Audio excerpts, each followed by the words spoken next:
Hi, everybody. Welcome to English Digest. I'm Tom. I'm Stephanie. And today we're going to continue talking about zombies. Whoa. Zombies, yes. I will say at the onset, I'm not a big fan of zombies. I don't think you are either, Stephanie, but you they did gross say... me out, yeah. You did say your sister's really into zombies? Yeah. And Walking maybe Dead. vampires and stuff like that, too. Yeah. I'm not into vampires either. If they're hot and cute, I'm into hot vampires, yeah. But every once in a while, though, somebody does something with the genre that makes an interesting film. Yeah. Like I mentioned last time, Train to Busan was a good film. I'm not a zombie fan, but that was a good movie. You liked it, yeah. And vampire films, too. I'm not into those. And a couple years ago, there was one out of New Zealand. I can't think of the title, but that was entertaining. Oh, you saw it? I did. It was Wow. about vampires. I'm not into vampire movies, but that one was pretty cute. I enjoyed that as well. So with that said, we're going to talk about zombies for some of you who like them and for some of you who don't. And, of course, this is a good way to improve your English listening ability. So let's get to it, everybody. Let's learn some more about zombies. Undead, but not unfashionable. Let's listen to today's lesson now one time. Zombie films have remained relatively popular since Night of the Living Dead. The movie gave rise to a number of sequels and was also remade several times. One reason for zombie films' enduring appeal is that their directors have often used them to impart a message. Romero himself didn't deny doing this. He said, "The anger and attitude and all that's there is just because it was the 60s. It reflected the tense situation in the U.S. caused by the civil rights movement and opposition to the Vietnam War. It has been theorized that in times such as this, viewers can relieve their negative emotions by watching scary or violent films. Since zombie movies tend to be both, they fit the bill perfectly." The zombie influence isn't confined to movies, though. An early example in literature came from the pen of legendary horror writer H.P. Lovecraft. Herbert West's Reanimator depicts a scientist who brings the dead to life.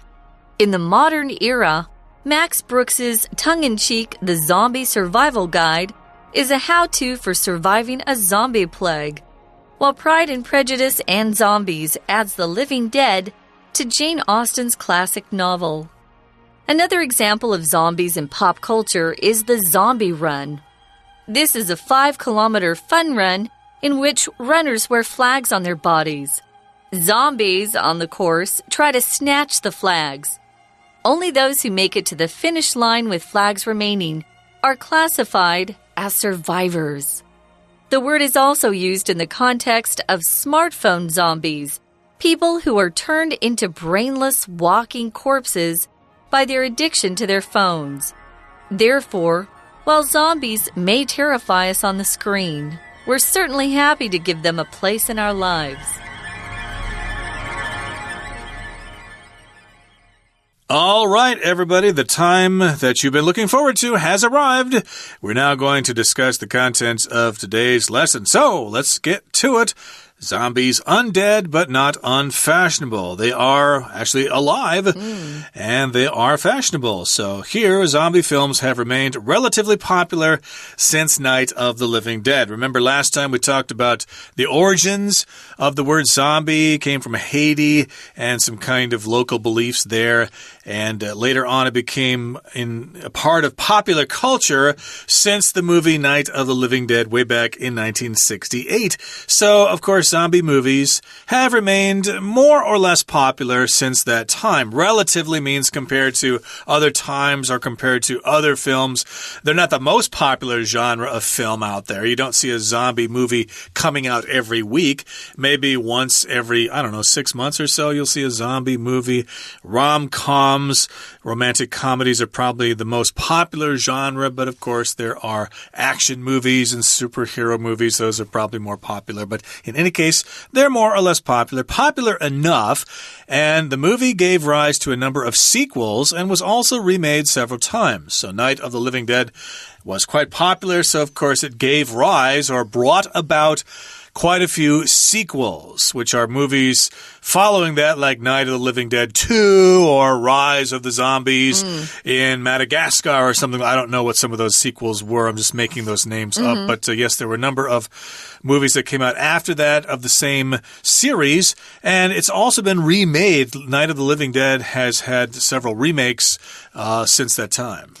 Yeah, it has. So one reason for zombie films is enduring appeal is that their directors have often used them to impart a message or to kind of, carry a message or spread a message to the audience, the people who are watching it. Enduring means it lasts a long, long time. So if the appeal is enduring, it means, it's not just trendy for maybe a year or 6 months, but it continues to be popular. So they have a very enduring appeal. And this writer thinks it's because directors often use them to kind of communicate their message. Most directors have something they want to communicate to the audience when they're making their film. Sometimes it's harder to tell what they're trying to communicate. Sometimes they're kind of, hitting you over the head with their message. Sometimes it really bugs me. I don't want to be preached at when I go to a movie. I want to be entertained. So Romero, remember, is his name George? We were talking about him in day one. George Romero, he made his zombie film in 1968. He didn't deny doing this. He says, yeah, that's what I do. I was trying to actually communicate my feelings about the times we're living in through my movie about zombies. Yes, specifically, he said, the anger and attitude and all that's there is just because it was the 1960s. That's what he said. And the movie did come out in 1968. A lot of things were going on in American culture at the time. The big hippie revolution, and they were all protesting against the Vietnam War, and there was the civil rights movement as well. All those things were going on. Women's rights, women's liberation was also part of that too. So yes, indeed, he said, yes, there was a lot of anger and a lot of people had different attitudes. It was all there just because it was the 1960s. So of course, some of these elements are in the movie. The zombies maybe represent people protesting against the Vietnam War or people going off to war as if they were zombies, believing in the American dream. Whatever, we don't really know exactly what message he was trying to convey, but at least he admitted, yes, I was using the film as a way to convey my message. Yeah. He wanted to tell people how he was feeling. So it reflected the tense situation in the U.S. It was pretty tense. I remember I've seen video on TV and news programs where they show people protesting. There were even some groups that were bombing different places. They were bad folks. You can protest. You don't have to hurt people. So if you reflect something, you show it. For example, if you look into a mirror, that mirror reflects your face back to you, your body, whatever part you're looking at. It reflects. Or water can reflect an image back. So it reflected or showed the tense situation in the U.S. Like Tom said, there was tension in the U.S. at that time because of the civil rights movement and opposition to the Vietnam War. If you're opposed to something, it means you're against it. You do not support it.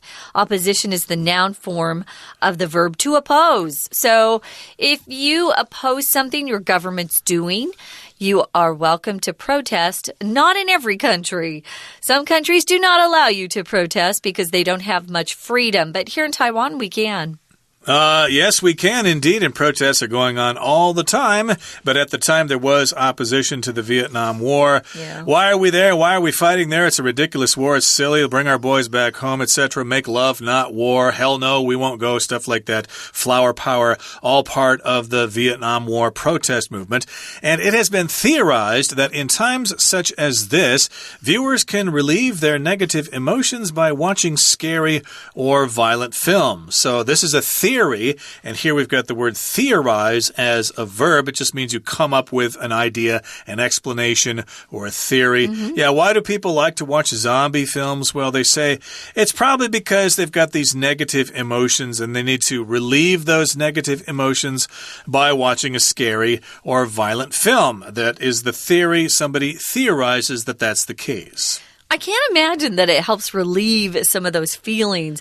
To me, it seems like it would give you more anxiety, but what do I know? I've never gone to see a zombie film in the theater. So since zombie movies tend to be both scary and violent, they fit the bill perfectly. If something fits the bill, it means it's just perfect, just right for a situation. It's very suited to that situation.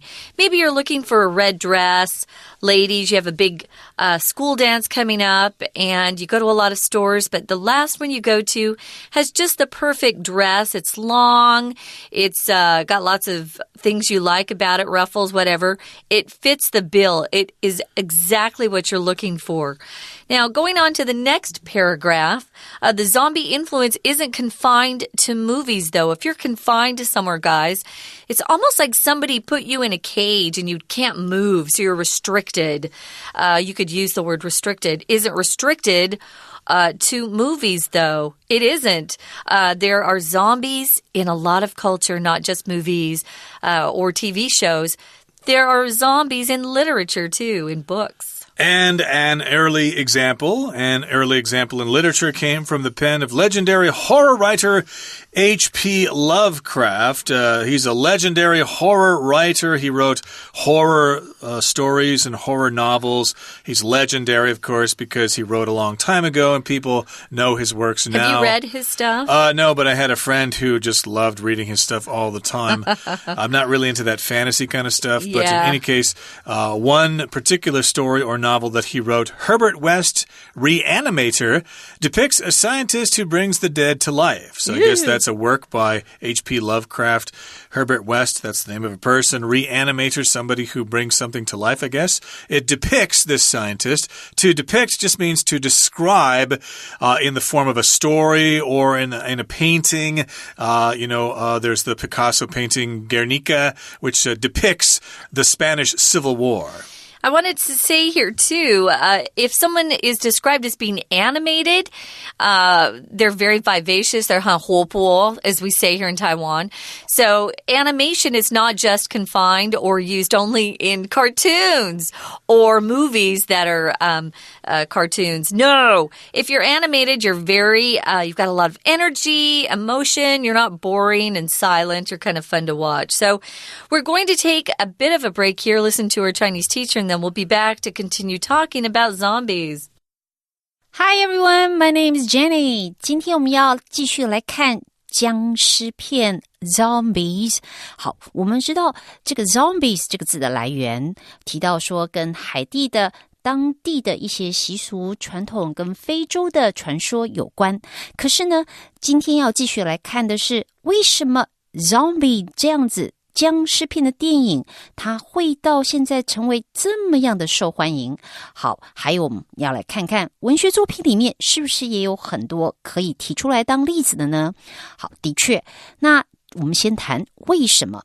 我们之前说到了有一部电影就是活死人之夜 Night of the Living Dead。从这个电影之后，当然僵尸片就开始非常的流行了。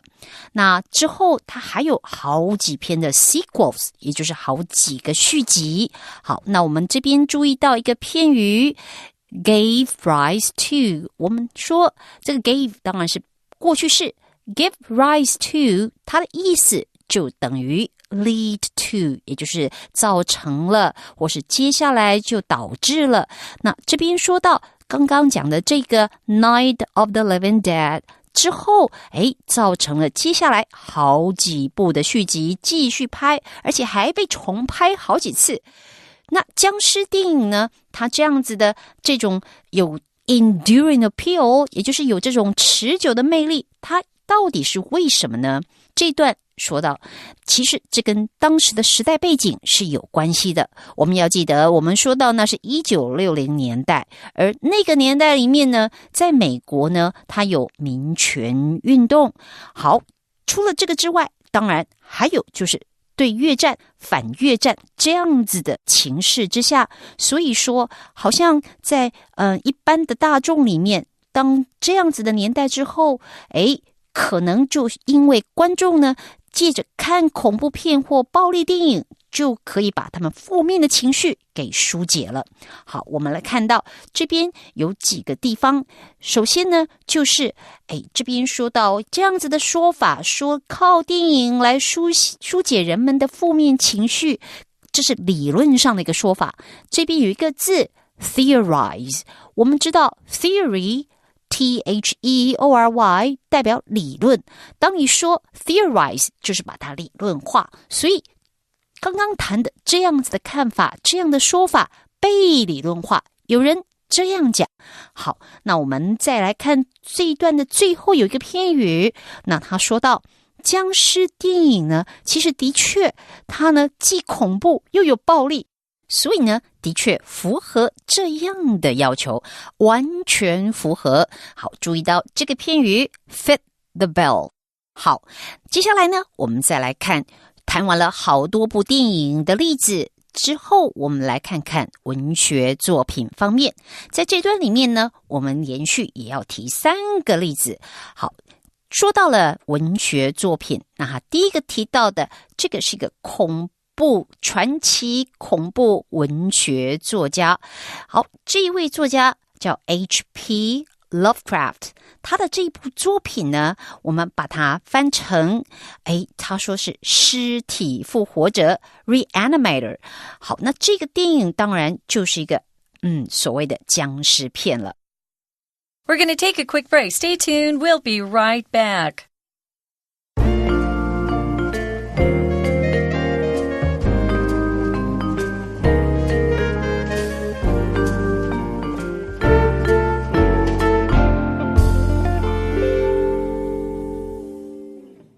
Okay, everybody, where we left off, we were talking about zombie movies and zombie novels. And, of course, we've got the one by H.P. Lovecraft, which depicts a scientist who brings the dead people back to life. Now, in the modern era, in modern times, we've got Max Brooks's tongue-in-cheek The Zombie Survival Guide. Is a how-to for surviving a zombie plague or a zombie apocalypse, I guess. Yeah. And this is a tongue-in-cheek survival guide. Survival here just means it's all about existing, especially in harsh conditions. You might want to buy a survival guide, for example, if you're going hiking in the wilderness, or if there's going to be a nuclear war, you might want to learn how to survive, where to go, where to get food and stuff like that. This book talks about how to survive if there is a zombie plague. If everybody's turning into zombies, what do you do to survive or to keep on living? Tongue-in-cheek here just means you're doing it in a way that you're mocking something else. You're making fun of the zombie. So if you're doing it tongue-in-cheek, you're making fun of the earlier zombie movies. I've heard about this one. I kind of like to see this. A how-to. Notice here that how-to is actually being turned into a noun. Usually when we use hyphens like that, it will be an adjective, right? Not here. And we'll often say, I need a how-to on taxes. I need a book that tells me how to do my taxes in whatever country you live in. So it's a how-to for surviving a zombie plague. There's also Pride and Prejudice, which is a huge, huge classic novel by Jane Austen. But this particular movie adds in zombies to Pride and Prejudice.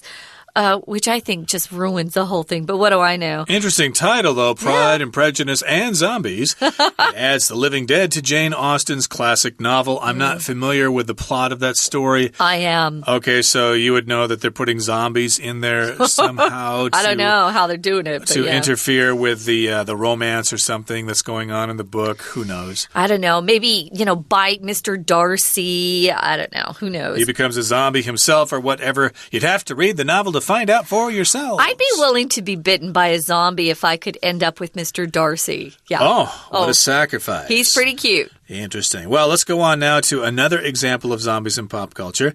That's the zombie run. I hadn't heard about this before. Oh, I've heard about this one. I've heard about the color run, which is now controversial given what happened at Bastien-Loewen a couple of years ago, which was kind of similar. But, with the fire? I guess so, because that colored powder or something like that. Flammable. Indeed. Lots of people passed away there. But this is different here. This is a zombie run. Let's find out what this is all about. It's a 5-kilometer or fun run, in which runners wear flags on their bodies. So usually you have a 5-kilometer or a 10K race or a marathon, and everybody wants to run as well as they can. But this one is a fun run. They're not going to keep track of who wins, who gets there first. Your time. Just for fun. Everyone's there just to have a good time. And the runners wear flags on their bodies. And what happens is zombies on the course try to snatch the flags. If you snatch something, you grab it quickly and take it away from somebody. So in this particular case, I guess you're trying to stop people from snatching your flag so that you can get to the finish line and you still have your flag. Only those who make it to the finish line, as Tom said, with flags remaining, are classified as survivors. Remember, one of the conventions of zombie movies is that there's a band of survivors, a group of people, and they're all alone in the world versus those zombies. Exactly. So in this particular case, if you make it to the finish line with your flag intact, you're classified or considered as a survivor. Now, the word is also used in the context of smartphone zombies. Okay, nowadays, of course, here in Taiwan, the term is 低头族, people who are constantly bending over to look at their smartphones. And I suppose this is probably not becoming so much of a problem anymore because everybody has been doing it for so long that it's just part of normal behavior.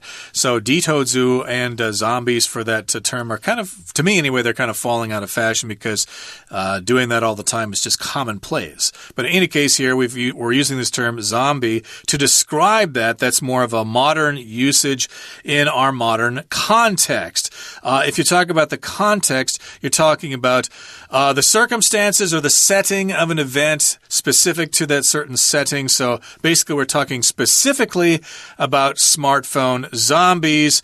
What exactly is that? It's those guys and girls on the streets that are just connected to their phone. They're not watching anything. I was telling Tom before we started that there was a news story about the number of pedestrians walking on the streets who have been killed in the past year, not just in Taiwan, but around the world. People are not paying attention, so I try never to look at my phone when I'm outside. Classified, I think we skipped this. If it's classified as something, it means that's the type of class or category or type that you're being put into. So you can classify something as something. It's also, you can say, what class is it in or what category does it fall into? Those are different words we use that way. So, yeah, if you want to be a smartphone zombie and be like everybody else, you know, whatever. But your posture will look much better if you don't keep bending over and looking at your phone. I think people are going to be a little bit bent over in the next generation because they really don't stand up straight. When they're walking, they're always looking at their phone. They're going to look like the Hunchback of Notre Dame. So, indeed, that's talking about addiction to your phones. If you're addicted to something, that means you just can't get away from that thing. If you smoke cigarettes and you can't quit, we could say you're addicted to nicotine, or you could be addicted to painkillers or whatever. In this particular case, in modern societies, people have an addiction to their phones, or they are addicted to their phones. True. They just can't stop looking at those phones. Now, therefore, while zombies may terrify us on the screen, we're certainly happy to give them a place in our lives. So, yes, indeed, zombies can refer to the movies themselves and also people who use their smartphones too much. Is that the accepted word nowadays, zombies? That's what I've used. I don't call them anything. I just, smartphone zombies. I'm still looking for a good translation for the term 低头族. I just don't know quite how to say that in English. I think that's what it is, smartphone zombies. Yeah. Smartphone zombie, there you go. So zombies are all part of our lives these days. And, of course, they're probably going to be around for quite some time to come. And also remember that zombie movies and zombie novels sometimes have a message to tell us about society in general, like that movie Train to Busan. It could be reflecting Korean culture there, the tension they're all under to, be successful and get a good job. And with the pressure of the North there, that could be one message they're trying to convey in that particular movie. Okay, guys, right now we're going to listen one more time to our Chinese teacher, and then we'll be back to wrap up. 接下来我们继续来看。好，那说到文学作品里面有没有僵尸这个为主题的例子？好，那接下来呢，第二个叫做 The Zombie Survival Guide， 这个我们把它翻作成为末日关键求生术，战斗知识与技能。好，当然这还是谈 zombies， 说要怎么样在这个僵尸瘟疫里面求生存。最后第三个就是它的这个书名大家应该觉得很熟悉， Pride and Prejudice and Zombies。 前面当然指傲慢与偏见，可是 and Zombies 我们就知道了，哇，那可不是 Jane Austen 的原著呢，那是另外的一个作品，这里头有所谓的活死人。好，我们注意到一个小地方，大家都知道介系词很重要，跟着动词走。那这个地方有一个 add add， 当你说 add a to b， 记得介系词是 to to。 好，那这边说到的 the living dead， 那我们就知道它是指活死人，把这个活死人的这个元素加到了原来 Jane Austen 里面的这部经典小说里，那就是完全不同主题了。接下来呢，我们再来看，说完电影的例子，说完文学作品的例子，最后这里就说，其实 zombie 在现在来看，也有别的比较不一样的发展。第一个要谈的例子就是 zombie run。 什么叫 zombie run？ 当然是跟路跑有关。这个僵尸路跑原来是跑者身上要背着旗子，然后呢，僵尸会在沿路把你把旗子抢走。好了，我们在解释这个 zombie run 的时候，注意到一个句构上，他说到，什么叫 zombie run？ 他说 This is a 5-kilometer fun run in which runners wear flags on their bodies。 注意到 in which， 我们知道 in它当然是有道理的，因为呢，它指的就是 in this run， 在这个路跑当中。好，然后呢，所以跑者他是穿戴着旗子。in 是因为这个地方它是讲 in the run。 好，后面就说，那最后赢的人是谁？赢的是你看你旗子都还在的这个样的跑者，最后赢得胜利。所以这个句构里面提到Only those who make it to the finish line with flags remaining。 看到了吗？ with 这个介系词后面加受词，受词后面加补语， remaining 是用 V-I-N-G 表示这个旗子是还留着的。好，那最后再看一个地方，我们刚刚提到介系词很重要哦。那所以像 add a to b 还有没有在下面这句中的例子，他提到 smartphone zombies， 说是因为呢他们成瘾了，这个成瘾的结果让他们都成了僵尸。 addiction 后面也是加介系词 to。 好，今天讲解到这边为止，下次再见。That is it for our program today. Thank you so much for joining us. And hey, run out and check out a movie from your local library about zombies. You'll be glad you did. From all of us here at English Digest, I'm Tom. I'm Stephanie. Goodbye. Bye.